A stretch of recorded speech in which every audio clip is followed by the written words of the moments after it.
In just a moment, you'll hear James Stewart as the six-shooter, just one of the many fine programs brought to you Sundays on NBC. Later this evening, listen to the NBC Star Playhouse with two of your favorite stars.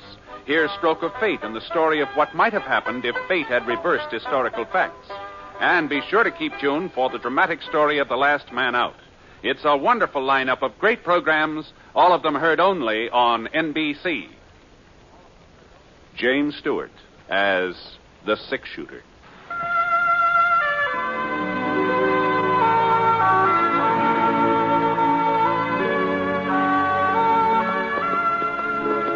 The man in the saddle is angular and long-legged. His skin is sun-dyed brown. The gun in his holster is gray steel and rainbow mother-of-pearl, its handle unmarked. People call them both the six-shooter. The NBC Radio Network presents James Stewart as the six-shooter, a transcribed series of radio dramas based on the life of Britt Ponset, the Texas plainsman who wandered through the Western Territories, leaving behind a trail of still-remembered legends.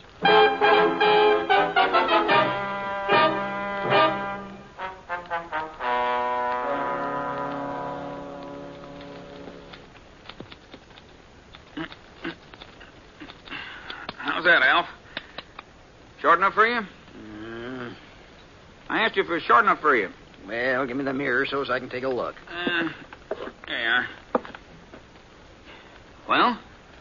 Don't look to me like you cut it at all. Oh, now, Alf. It's still there, ain't it? Hanging down the back of my neck. Well, I figured you'd want to be in style. Fellows in just the other day come from Kansas City. Said that's the way all the Easterners are having a haircut. Well, I ain't no Easterner, and I don't aim to be spending a quarter every week for a shave and a haircut, so start slicing it off. Okay. I need to get the head up. Oh, sorry, Breezy. I reckon I ain't feeling up to snuff today. Can't say as I blame you. I heard about the town meeting last night. Yeah. You, told him yet? I don't see why everybody's in such a rush all of a sudden. You waited 40 years, a couple more hours ain't gonna make no difference. You're, gonna do it today then, huh? Yeah, I'm gonna do it today. Poor old Gabe. Wonder how he'll take it. I'm sure glad it ain't me that has to break the news. Stop talking about it, Breezy, and finish my hair. Well, Gabe's a sensible man. He's not gonna hold it again you, Alf, seeing as how the whole town's agreed. Well, the whole town don't know him like I do. I was here when he first come to Yellow Crest. I don't know if it wasn't for Gabe Starbuck, there wouldn't be Howdy, no... mister. Oh, You're next. It'll be a couple of minutes. Dodge City papers there if you'd like to read it while you're waiting. thank you. Thanks. Britt! Now, you sit still. Britt Ponset! Huh? Don't you remember me, Britt? Why, Alf Crandall? Alf? Oh, sure, I remember you. Well, what happened to your beard? Breezy here shaved it off 3 years ago. Oh, he did? Yeah. A couple of the boys paid him to do it while I was asleep in the chair. Is that so? I ain't never forgiven you for that, Breezy. You could have growed it back, Alf. Well, it wouldn't have been the same. Took me 25 years to get that stand of whiskers. Besides, once Maddie seen me without 'em. Folks do say I look younger. Well, you look so young, I hardly recognize you. Well, what about you, Britt? How's the world been treating you? Oh, first rate. Just hit town. Yeah. I've been out on the Square Moon Ranch last month or so. I ran into a flock of sheep yesterday, and they gave me such a brotherly look, I decided it's high time I get a haircut. Be right pleased to take care of you, Mr. Ponset. There. That ought to be short enough, Alf. Well, feels like you got some of it off anyhow. Just let me give you a little brush. All right, there you go. Oh, thanks. Sit right down, Mr. Ponset. Well, what'll it be? Shave and a haircut? Haircut will do it.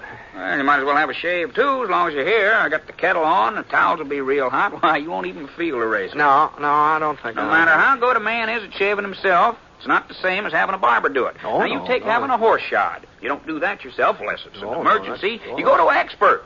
Well, That's sir, right, it seems to me a man's face ought to be as important as his horse. Yes, but it seems to me all that right. when a fellow wants to get a... All right, Brady. You can give me a shave, too. Yes, sir, Mr. Ponset. Yes, sir. I'll just trim some of this hair off while the water's warming up. You gonna be around town for a spell, Britt? Just overnight, Alf. I'm due back to Square Moon tomorrow. Well, I'd sure like to stay and chew the fat, but I'm due over to Gabe Starbuck's office. Oh, say, how is he? Gabe. Gee, I haven't seen hide or tail of him. Must be over 4 years. Oh, that's right. You and him used to be real good friends, didn't you? Oh, we sure did. It was Gabe Starbuck gave me my first pony. Well, as a matter of fact, he's aging, Britt. He's aging fast. Oh, I'm sorry to hear that. He's not down sick, is he? No. No, Gabe wouldn't let himself get down no matter how he felt. Uh-huh. What's he up to nowadays? Same as ever. Well, you mean he's still sheriff? Yeah, he's still sheriff. At least he is today. Oh? Truth is, we had a meeting just last night. Decided the town's got to have a new sheriff. And that's what I'm going over to talk to Gabe about now. Uh-huh. You don't want it too short, do you, Mr. Ponset? Fellow's in from Kansas City the other day. Says back there folks ain't cutting their hair so short anymore. Well, He says you better trim it pretty close, Breezy. I may not be in a barbershop again for quite some time, you know. Whatever you say. Appears to me people around here don't want to be in style. Nobody wants to get rid of old Gabe, Britt. But the town's changed. Well, we got near 700 people living here now. That many? Yeah, there's a new bank, too. Maybe you saw it. Yes, I did, yes. Not doing very good, though. Folks are afraid their money won't be safe. Oh, we haven't had any robberies, not for quite a spell. As long as Gabe's sheriff, well, there's not much he could do to stop an outlaw if one did happen to come our way. You know, old Gabe being so old and all. Mm-hmm, yeah. Doggone it, Britt. We all realize that we owe him an awful lot. He cleaned up Yellow Crest. Made it possible for decent people to live here. Of course, that was 40 years ago. Things are a lot different now. We gotta have us a new sheriff, that's all. Mm-hmm. Does Gabe know you're planning on replacing him? No, we ain't told him yet, but can't put it off much longer. I see. It's gonna hurt him pretty bad, isn't it? Well, how would you feel if it was in your place? You give your life to a town, your whole life, and they say, we're sorry, but we gotta put you out to pasture. You're too old. Mm-hmm. Well, maybe if he was to have a deputy. Well, we talked about that. Town ain't rich enough to afford 2 salaries. Mm-hmm. Well, Gabe's got a good, sensible head on his shoulders. That's what I said, Mr. Ponset. That's just what I said. He probably won't like the idea of losing his job, not at first, but he'll see that you don't have much choice in the thing. Now, you just lean back. That's better. And be sure and tell me if this towel's too hot. Ooh. A little warm? I guess I can stand it. I'm real glad you don't think we're being too hard on Gabe, Britt. Say, that gives me an idea. Well, seeing as how you understand the predicament we're in, about Gabe, I mean, maybe you wouldn't mind sort of preparing him? No, wait, just a minute, Alf. Now, you're old friends. You said so yourself. It'll be different having the news come from you. No, it's not my concern. Here's another towel, Mr. Ponset. Now, just lean back. You're going to be seeing them anyway, Britt. Now, all you have to do is kind of lead the conversation around to him retiring, lay the foundation, and then later on, when everything's... I won't do it, Alf. I won't do it. Now, you're just wasting your breath. You just... How in thunder am I going to get this lather on, Mr. Ponset, if you keep moving around like that? I'm only asking you to talk to Gabe because, well, I'm apt to say the wrong thing. You know me, Britt, always putting my foot in my mouth. Yeah, now, hold still. Now, Alf, I tell you, you're not going to put... Ouch. Your own fault, Mr. Ponset. Now, I told you to keep quiet. He's right. Just sort of take it easy, Britt, while I sort of explain what I had in mind. And then if you still aren't willing...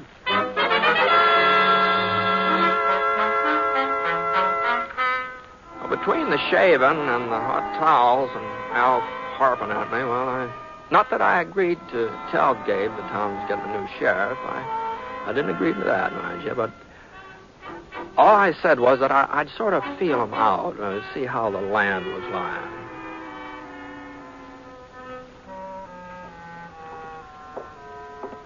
Anyway, about 20 minutes later, I was coming along the boardwalk heading for Gabe's office. Huh. Well, it sure sounded like shooting to me. When I looked around, nobody seemed to be paying any attention. What's that?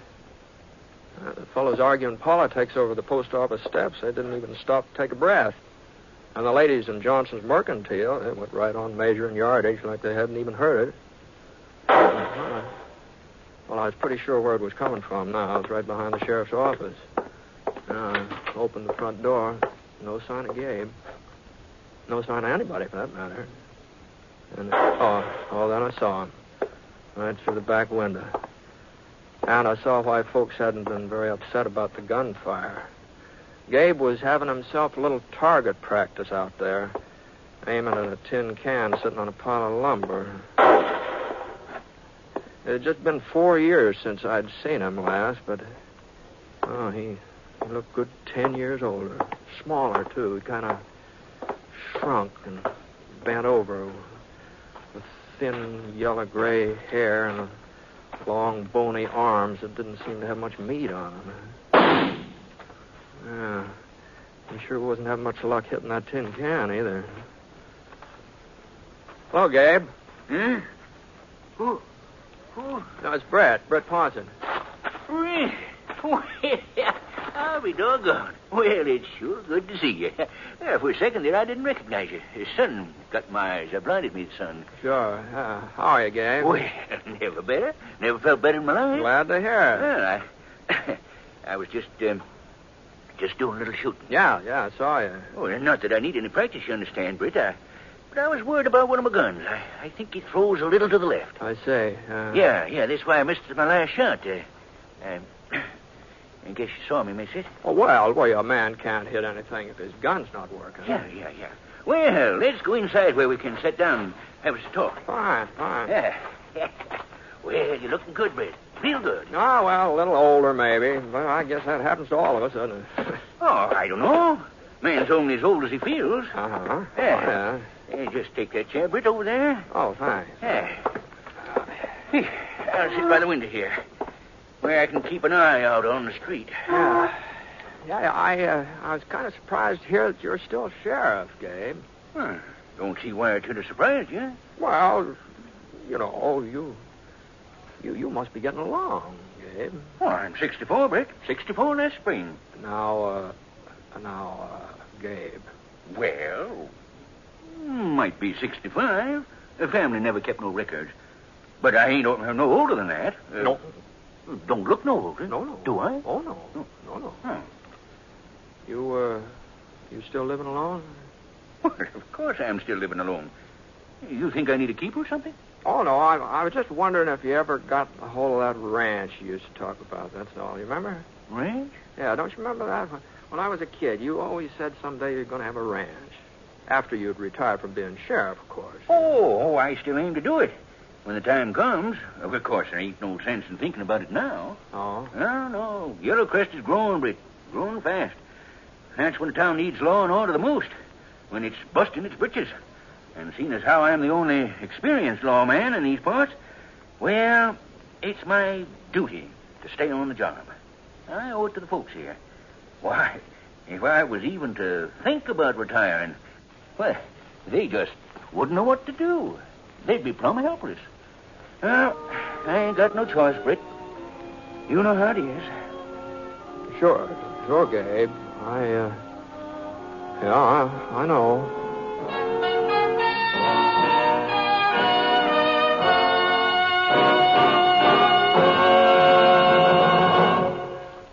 We'll return to James Stewart as the six-shooter in just a moment. The winter brings extra hazards to the motorist and the pedestrian. Longer hours of darkness, poor visibility caused by snow, rain, and fog, and slippery streets call for extra caution.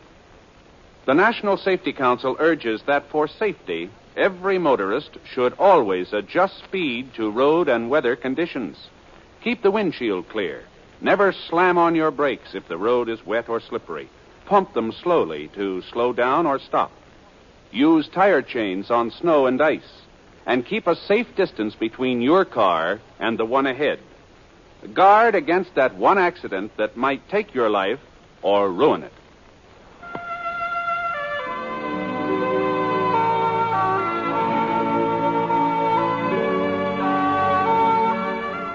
Now, Act 2 of The Six-Shooter, starring James Stewart as Britt Ponset.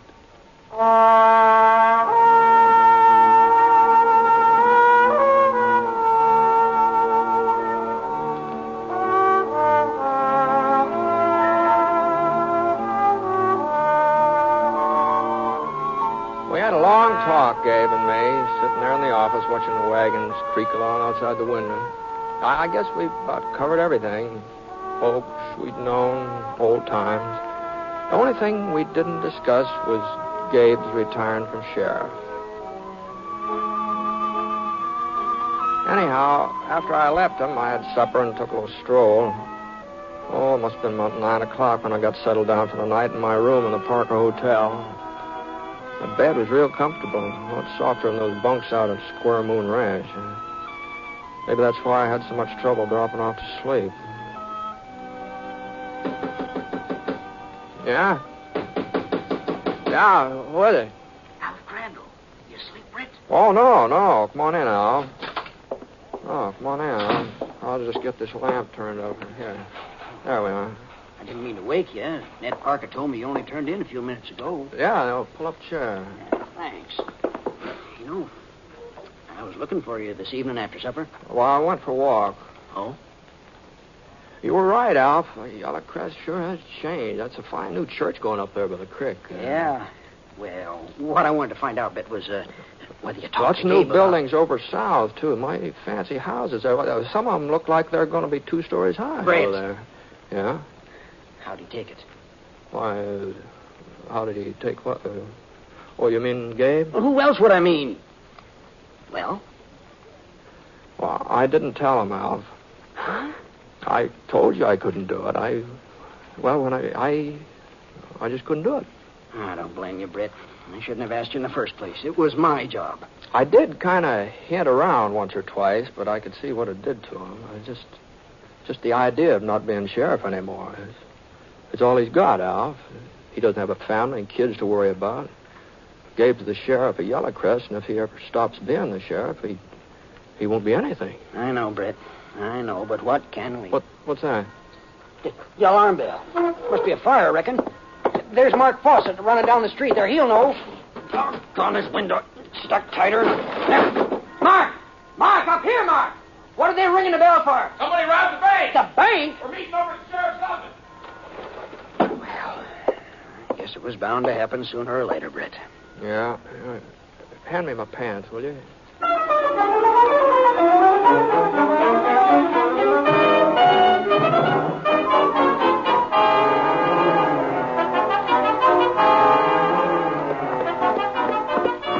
The bell was still ringing when Alf and I rode up to Gabe's office. Everybody in town must have heard of it by now. There were 10 or 12 men standing around the streets, others coming up from all directions. Gabe was standing right by his horse, right in the middle of things, taking charge. Well, there wasn't much doubt about it. He was still sheriff of Yellow Crest. Britt, you boys know Britt Ponset, don't you? Yeah, what happened, Gabe? Well, it was just an accident. I seen him. An accident, pure and simple. They was riding out of the alley from behind the bank, giving the horses a spur. Couldn't get a look at their faces, but the way they was riding, that made me suspicious. Uh-huh. So I thought maybe I ought to see if everything was all right at the bank. Went around to check. Back door was broke open, wide open. People scattered around inside. Jim Waterby's over there now trying to find out how much they took. You try to follow them, the outlaws. Well, they was gone before I knew they was outlaws. Before I knew for certain, that is. But I seen which way they headed. East. That don't make sense, Gabe. They'd have to cross the Salt Flats if they went east. Sure there was. That's the way they went. Right toward the flats. Well, you must have been seeing things. Man, to be a fool to strike out that way. 200 miles without a water hole. Oh, I bet they turned off, went up in them hills. Well, I'm the one who seen them, ain't I? $2,500, Gabe. That's what they stole. Oh, that's so, Jim. Sack of gold and a sack of currency. 2,500 as close as I can figure it. Well, boys, let's see if we can pick up the trail. Easy, Rusty, easy. They'll determine to chase them out onto them flats. Yeah, we want to catch them, don't we? If we do, we got to use our heads, Gabe. Men smart enough to rob that bank ain't going to take a chance on dying out there in that salt. They'd go for the hills. Mark is right, Gabe. You tell me I can't believe my own eyes. Well, it was pretty dark. Maybe you got confused. Maybe it looked like they was heading east. Now, we're only wasting time arguing with him. Let's go. I'm the sheriff of Yellow Crest. I'm running this posse, ain't I? Gabe, we're riding toward the ridge. All right. Come on, Rusty. Come on. Gabe! Hey, Gabe! You can't stop them, Britt. When he gets his mind set, nobody can stop him. Guess this just proves we was right about Gabe. He ain't up to the job of being sheriff no more. Yeah, I guess you're right, sure. Okay, boys, I'll lead the way. Come on. Oh, you got enough man without me. Search yourself. I watched them wind along toward the rise of the purple hills west of town. After a couple of minutes, the night swallowed them up, and the hoofbeats trickled off into silence. All right, Scar, come on. I turned Scar east. It wasn't like Gabe to be stubborn about something as important as a bank robbery. Oh, I'll grant you, it didn't seem very sensible for a couple of bandits to take off across the salt flats. And Gabe's eyesight wasn't what it had been once, of course, but I just couldn't believe he'd be dead wrong. Scar threw up his head when the smell of salt hit his nose. He sure didn't like the idea of walking out into it. Easy, boy, easy now. We're not going very far. Come on now. Nothing but white as far as you could see. Stretched out taut like a cavalry blanket. White salt picking up the moonlight and bouncing along ahead of us. The funny thing, though, there was only one set of hoof prints out there on the flats. Well, about 10 minutes later, I spotted Gabe. Whoa, boy, whoa, boy. He wasn't riding very fast, so I slowed up. I figured it was just as well Gabe didn't see me. I didn't want him to think that I'd tagged along because I was worried about him, you know. And then the darndest thing happened. He swung his horse around and started backtracking. Here, boy, come on.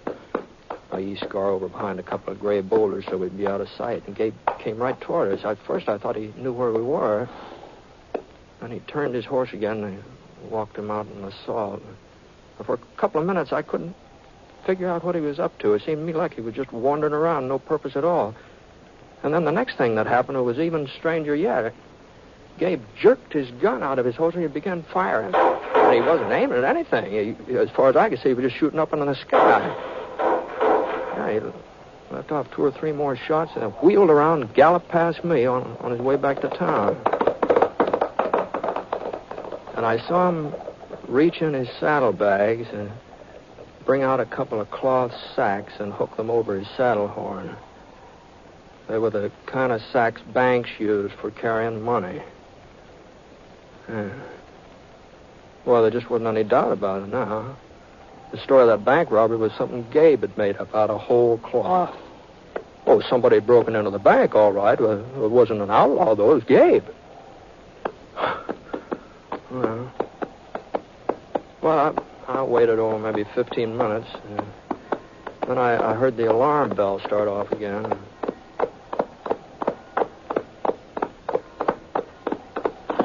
The posse was pulled up in front of Gabe's office. Bell must have brought him out of the hills. Gabe was handing the cloth sacks to Jim Waterby. I pulled up just in time to hear the tail end of what he was saying. I ain't sure I hit him, you understand. This gun of mine's been thrown a bit to the left lately. But when I started shooting, they dropped these here bags and went galloping off. By the time I stopped to pick up the money, I reckon that's what's in them, well, them outlaws was just plumb out of sight. Yes, sir. I figured there wasn't much need of chasing them no further. Like as not, they'll never make it across the salt anyway. Now, you did right, Gabe. Yeah. And it looks like it's all here. Every cent. Hey, Britt, you hear what happened? Gabe caught up with the bandits, shot it out with them, and brung back what they stole. Did he? Yeah. That don't seem possible. Them having a head start and all. Well, you know Rusty when I give him his head. Well, maybe the bandits was lost. Maybe they didn't know about them flats. Yeah, I reckon they didn't. I reckon that's it. If they knew where the bank was, they'd know about that salt. That's right. What are you getting at, Mark? I don't know. There's something funny about this. There's 2 of them, you said, huh? Yeah, that's right. 2 of them against you? Well, what's so funny about that? Many's the time I shot it out with more than 2 men. Let's ride out there, boys, and have a look around. Well, whatever you say, Mark. Sure. Hold on a minute. I think maybe I can save you a trip. Huh? The fact is, I was following Gabe. I followed him right out on the flats. What? Oh, I know you didn't see me, Gabe. I was behind you, but I could see you just plain as day. Now, Britt, you got to let me... You mean you seen the gunfight, too? Listen to me, Britt. Listen to me. Was he telling the truth, Britt? Yeah, that's right, was it? Well, I'll tell you one thing. I never saw a fight like that before, not in my whole life. Really? What about the bandits, Britt? You get a chance to recognize them? No, I'm afraid I didn't. Didn't stick around, eh?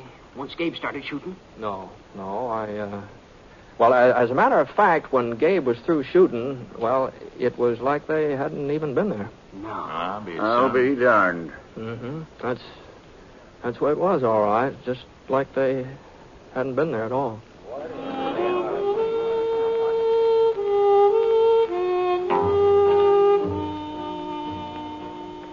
I don't know how Gabe had found out that the town was talking about having a new sheriff. I guess he sort of sensed it, the way folks have been acting. Of course, after this hold-up, well, they figured out maybe they could afford giving him a deputy. Jim Waterby, that's the banker. He put up part of the money, and then they didn't have much trouble raising the rest. I had a little talk with Gabe just before I left town. We didn't mention that night out on the flats, neither one of us. But he did give me his word that the next time there's any trouble, well, he'd let his deputy do a good share of taking care of it.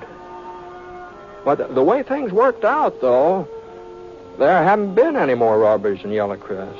Not one single solitary robbery. They say it's because of Sheriff Gabe. Outlaws just don't want to tangle with him. They all must have heard about what happened that time a couple of them tried to hold up the Yellow Crest Bank.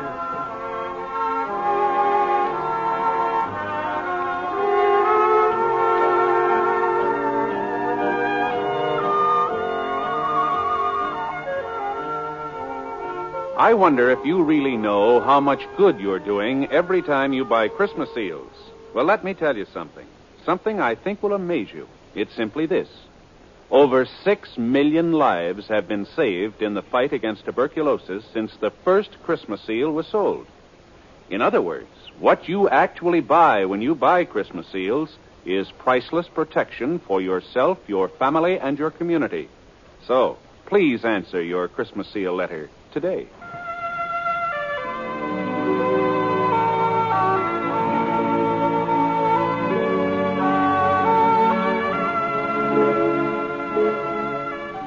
The Six Shooter is an NBC Radio Network production in association with Review Productions. It is based on a character created by Frank Burt, and the transcribed story is written by him. Mr. Stewart may currently be seen in the Universal International picture, The Glenn Miller Story.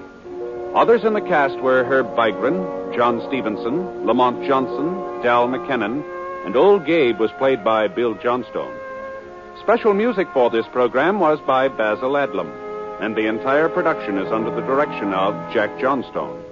All characters and incidents were fictitious, and any resemblance to actual characters or incidents is purely coincidental. And now, from all of us who each week bring you the Six Shooter, a special salute to NBC-affiliated station WGBF, Evansville, Indiana, on the occasion of their 30th anniversary. Happy anniversary, WGBF, and best wishes to all of your listeners. This is Hal Gibney speaking.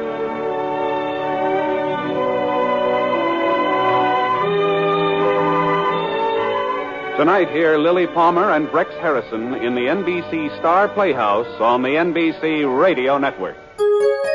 VintageRadioshows.com